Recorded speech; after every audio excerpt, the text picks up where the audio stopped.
भारत में छोटी छोटी बातों पर शादी खत्म हो जाना या फिर शादी की तकरीब के दौरान बारात वापस चले जाना आम सी बात होती जा रही है। हाल ही में कुर्सी न मिलने पर दूल्हा दुल्हन बिना बारात वापस ले जाने का वाक़या पेश आया। भारतीय मीडिया के मुताबिक दुल्हन के वालिद मुबीन ने बताया कि उनकी बेटी की बारात नई दिल्ली से औरंगाबाद पहुंची थी, जहां उनके पूरे खानदान ने दुल्हा और उसके घर वालों का इंतहाई खुशदिली से इस्तकबाल किया।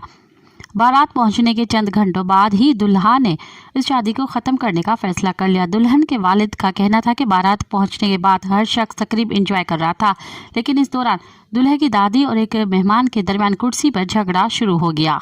मज़ीद ख़बरनि ऐं तफ़सीलात लाइ विज़िट कयो असांजी वेबसाइट www.awamiNewsHD.com ऐं ॾिसंदा रहो अवामी न्यूज़ HD।